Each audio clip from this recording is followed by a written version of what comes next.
యావత్ భారతదేశ వ్యాప్తంగా నిరసన సెగలు పెళ్లిబెక్కుతున్నాయని చెప్పుకోవాలా. ఏదైతే నిజామాబాద్ జిల్లాలో ఉన్నామో నిజామాబాద్ జిల్లాకు సంబంధించినటువంటి వకీల్ సాబ్ రాజ్ కుమార్ సుబేదర్ గారు అయితే ఉన్నారు. సో ఏదైతే పహల్గామ్లో జరిగినటువంటి ఉగ్రదాడిని ఖండిస్తూ చాలామంది రోడ్లెక్కుతున్న పరిస్థితి ఉంది. అసలు ఏదైతే మనకి సింధు జలాల విషయంలో ఒక ప్రాథమిక సమాచారం అయితే మనకుంది. సో ఆ జలాల్ని ఆపినట్లయితే పాకిస్తాన్ ఇప్పటికే అడుక్కు తింటుంది. సో ఈ సింధు జలాల్ని ఆపినట్లయితే అసలు ఎలా ఉంటుంది అనే దానిపైన కష్టంగా మనం మాట్లాడుకోవాలా. సో ఒక పాకిస్తాన్ కుక్క అయితే ఒక పెంపుడు కుక్కగా చెప్పుకోవాలా. హఫీజ్ సయ్యద్ అనే ఒక వ్యక్తి అయితే ఊచకోతులు కూస్తున్న పరిస్థితి ఉంది.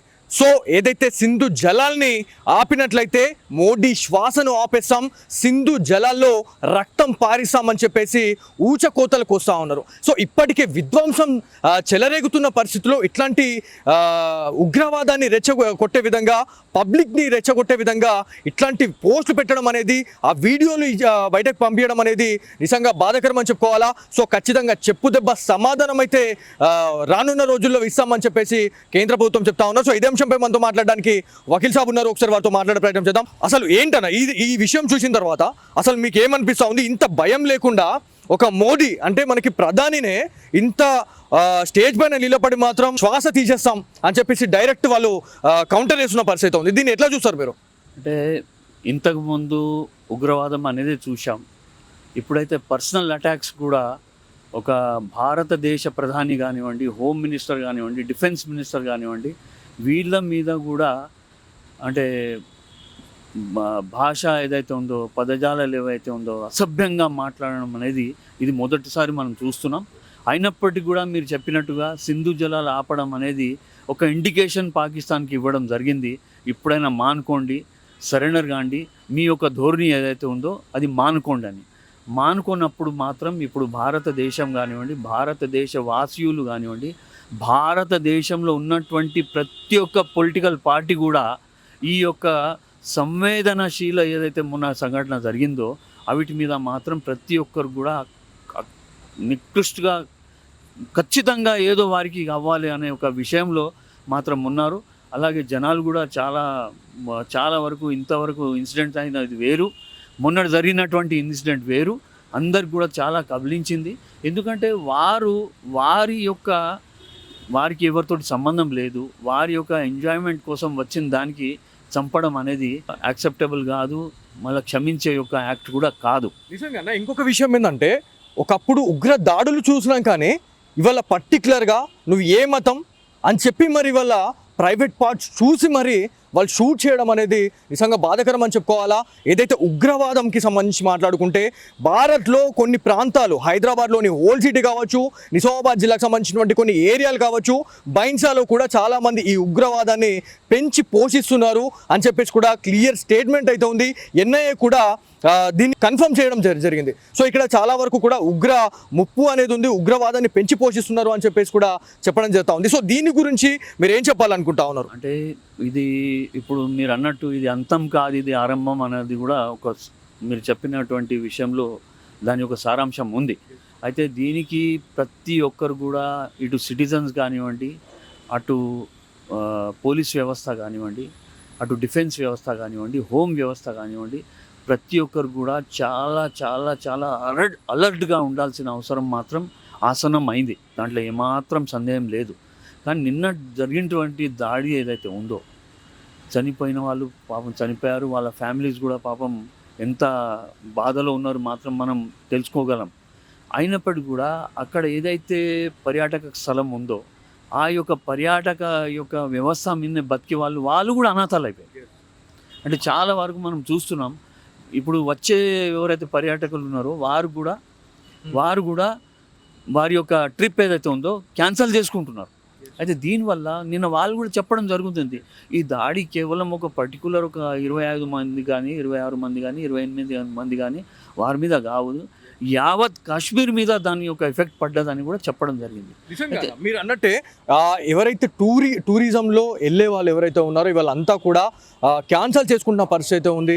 ఒకవేళ ఈ టూరిజం అనేది ఇంతే కంటిన్యూ కాకపోతే ఇవాళ ఆ జమ్మూ కాశ్మీర్ ఏదైతే ఉందో ఇవాళ అడుక్కునే పరిస్థితి వస్తుందని చెప్పేసి వాళ్ళు రోడ్లు ఎక్కుతున్న పరిస్థితి ఉంది. సో దాంతోపాటు ఏదైతే మనకి పాకిస్తాన్కి వ్యతిరేకంగా స్వతంత్రం కావాలని చెప్పేసి బలూచిస్తాన్ కూడా చాలాసార్లు కూడా ఏదైతే ఈ స్వతంత్రం కోసం పోరాడుతూ ఉంది. సో నిన్న శుక్రవారం దాదాపు పాక్ ఆర్మీ పైన ఒక ఏదైతే రిమోట్ కంట్రోల్ ఏదైతే డ్రోన్తోని బాంబుతో అయితే దాడి చేసిన పరిస్థితుల్లో ఆర్మీ 10 జవాన్లు అయితే చనిపోవడం జరిగింది. సో ఇది ఒక చెంపదెబ్బు సమానంగా కూడా చెప్పుకోవాలని చెప్పి చాలామంది అంటా ఉన్నారు. సో దీని గురించి అనుకోవచ్చు. అలాగే ఇప్పుడు భారతదేశం కూడా ఒక్కొక్క అడుగు చాలా స్ట్రాంగ్ వేలో ముందుకు జరుగుతుంది. అలాగే ఇప్పుడు దేశ భద్రత అనే ఒక అంశం కూడా ఇప్పుడు వచ్చింది.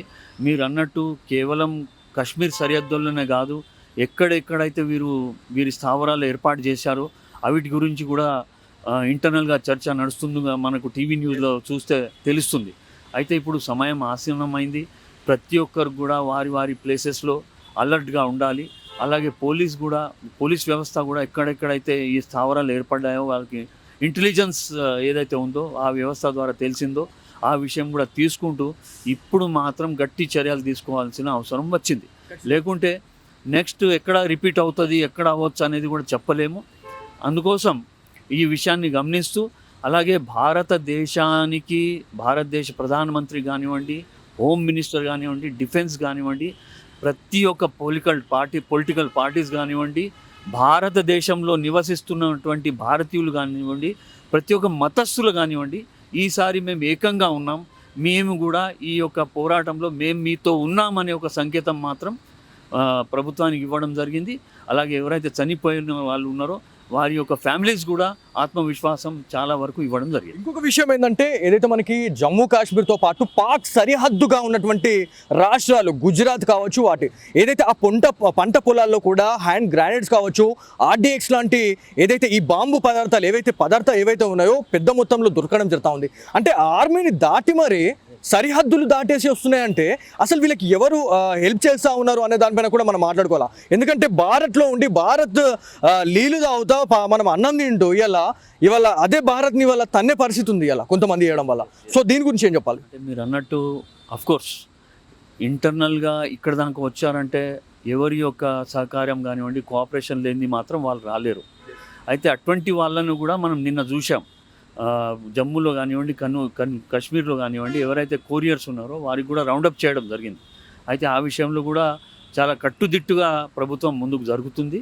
అయితే ఇదే విషయాన్ని కంటిన్యూ చేయాలి. అంటే మళ్ళీ కొన్ని దినాల తర్వాత కొన్ని సంఘటన మర్చిపోయిన తర్వాత మళ్ళీ ఇది సడలింపు అనేది ఉండకుండా ఇదే ఒక చర్య కొనసాగిస్తూ ఎప్పుడు దాకా అయితే పాకిస్తాన్ మొత్తానికి సరెండర్ అవ్వదో అప్పుడు దాకా మాత్రం ఎటువంటి చర్య తీసుకుంటారో అది తీసుకోవాల్సిన అవసరం మాత్రం ఆ సమయం మాత్రం ఆసన్నమైంది. ఇంకొక విషయం ఏంటంటే ఏదైతే హఫీజ్ సయ్యాది గురించి మాట్లాడుకుంటే ఒసామా బిన్ లాడెన్ ఏ తరహాలో అయితే ఉండేనో సేమ్ ఇంచుమించు పోలికలతోని ఏదైతే ఈ క్యాండిడేట్ ఎవరైతే ఉన్నారో ఈయన సేమ్ అట్లానే ఉన్నాడు అని చెప్పేసి అమెరికా కూడా ఏదైతే క్లియర్ కట్గా చెప్పడం జరుగుతూ ఉంది. సో ఇతని పైన ఎలాంటి చర్యలు ఉంటాయని అనుకుంటారు? అంటే ఒక దేశ ప్రధాని అనే ఒక భయం లేకుండా ఆయన ఇట్లాంటి స్టేట్మెంట్ బయటకు తీసుకురావడం ఎవరైతే ఉగ్రవాదాన్ని పెంచి పోషిస్తున్నటువంటి వాళ్ళకి చాలా చాలా వరకు కూడా ఇదొక పాజిటివ్ విషయంగా చెప్పుకోవాలి వాళ్ళకి. ఎందుకంటే ఒక ప్రధానినే టార్గెట్ చేస్తున్నారంటే అలా వాళ్ళ బలం ఎంత ఉంది అనేది కూడా మనం ఖచ్చితంగా ఆలోచించాల్సిన అవసరం ఎంతైనా ఉంది. సో ఖచ్చితంగా ఎవరిని కూడా తక్కువ అంచనా వేయద్దు అని చెప్పేసి మనం తరతరాలుగా చెప్పుకుంటా ఉన్నాం. సో అతను అంత పెద్ద స్టేట్మెంట్ ఇచ్చిండంటే ఖచ్చితంగా ఏదో ఒకటి ఉండుంటుంది అని చెప్పేసి కూడా మనం మాట్లాడుకోవాలి. సో దీని గురించి ఏం చెప్పాలనుకుంటారు? ఇంట్లో ఒకటండి, అయితే ఫ్రస్ట్రేషన్ లేదా మీరు అన్నట్టు somebody's behind him, okay, what ever it may be. కానీ ఈ యొక్క స్టేట్మెంట్ మాత్రం నాకు తెలిసి ప్రధానమంత్రి గారు కానివ్వండి, హోమ్ మినిస్టర్ గారు కానివ్వండి ఈజీగా మాత్రం తీసుకోరు. దీని యొక్క ప్రభావం, దీని యొక్క కౌంటర్ ఎలా ఇస్తారో అనేది మనం చూడాల్సిందే. అది ఉంటుంది కూడా. ఎందుకంటే ఇంతవరకు యావత్ ప్రపంచంలో కూడా ఉగ్రవాదం కానివ్వండి ఏదైనా ఉంటుంది, కానీ ప్రత్యేకంగా ఒక మనిషి మీద మాట్లాడిన దాఖలాలు మాత్రం లేదు. This is the first time we're seeing, this the first time we're coming across. అయితే దానికి కూడా కట్టుదిట్టమైన చర్య తీసుకోవాల్సిన అవసరం ఉంది. అది తీసుకుంటారు, మనకు బలమైన నమ్మకం ఉంది. అయితే మీరు అన్నట్టు ఇది ఒక అవుట్ ఆఫ్ ఫ్రస్ట్రేషన్ కానివ్వండి లేదా సంబడీ ఈజ్ బ్యాకింగ్ హిమ్, కానీ దీనికి మాత్రం డెఫినెట్లీ స్ట్రింజెంట్గా యాక్షన్ ఉంటుంది. సోషల్ మీడియాలో ఏదైతే మనకి ఇన్స్టాగ్రామ్ కావచ్చు, ఫేస్బుక్, యూట్యూబ్, సో ఏది ఓపెన్ చేసినా కూడా చాలామంది పోస్టులు పెడతా ఉన్నారు.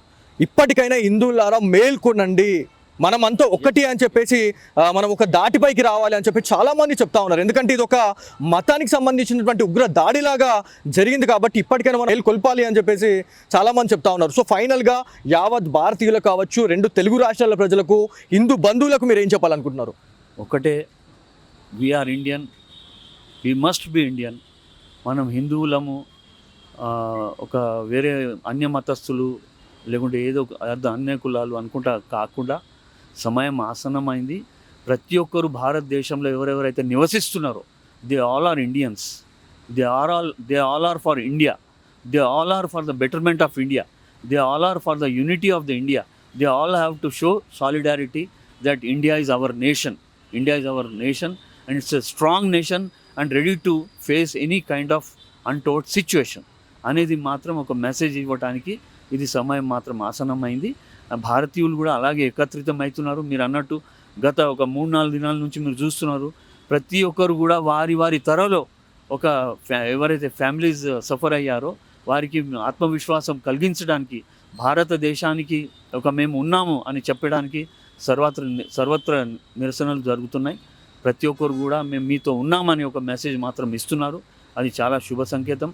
మళ్ళీ ప్రతి ఒక్క పొలిటికల్ పార్టీ కూడా ఏ ఒక విషయానికి ఇది కాకుండా ఎస్ వీఆర్ యునైటెడ్, మనం దీనికి కన్ఫ్రంట్ చేద్దాం, మనం దీనికి ఫైట్ చేస్తాం, మనం దీనికి నిర్మూలించడానికి ముందుకు వద్దామని ఒక మెసేజ్ మాత్రం ఇచ్చారు. ఇది చాలా వెల్కమింగ్.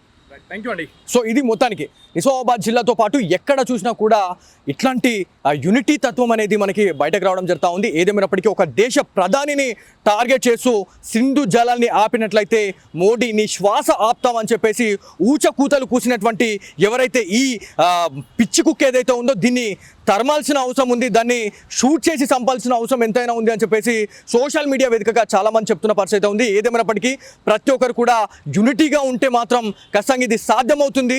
దాంతోపాటు ఏవైతే ఈ ఊచకూతలు కూర్చున్న వ్యక్తులు ఎవరైతే ఉన్నారో వీళ్ళపైన ఒక ఖచ్చితంగా యాక్షన్కి రియాక్షన్ ఉంటేనే ఇంకొకరు అనడానికి కూడా బెదిరిపోతారు అని చెప్పేసి చాలామంది ఇవాళ హర్షం వ్యక్తం చేసిన పరిస్థితి ఉంది, ఇవాళ డిమాండ్ చేస్తున్న పరిస్థితి ఉంది.